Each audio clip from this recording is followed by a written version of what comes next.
I was on my honeymoon with my new wife when something caught my eye at a pawn shop. There it was. My ex-wife's ring. The same one she was wearing when she disappeared 6 years ago. My blood ran cold. I examined the ring closely, studying every mark and scratch. There was no doubt about it.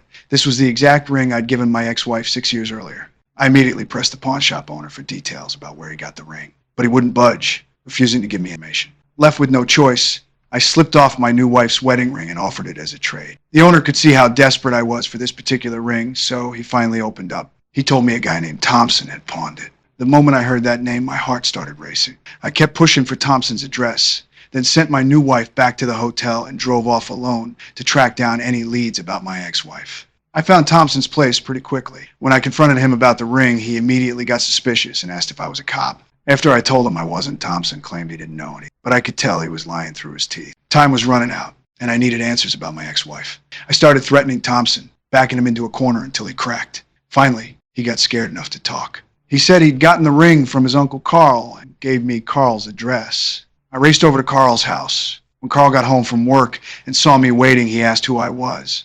I didn't waste time with pleasantries.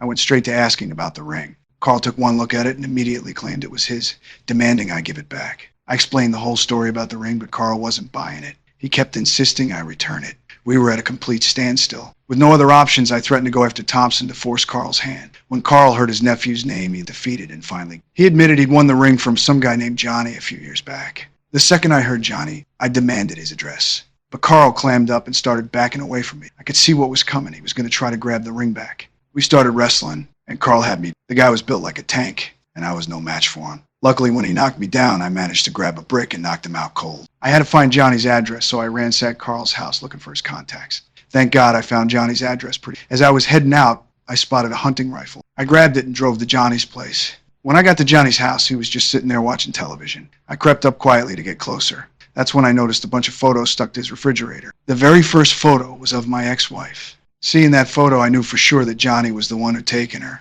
I lost it completely and pointed the gun at him, demanding to know where my wife was. Johnny saw I was looking for someone and quickly tried to explain the photos. He claimed he just found a wallet with the photos inside. I didn't believe his story for a second. My ex-wife never kept photos in her wallet. I kept pressing Johnny, but he wouldn't give me a straight answer. I had no choice but to knock him out too. When Johnny came to, I had him tied up and ready to make him talk.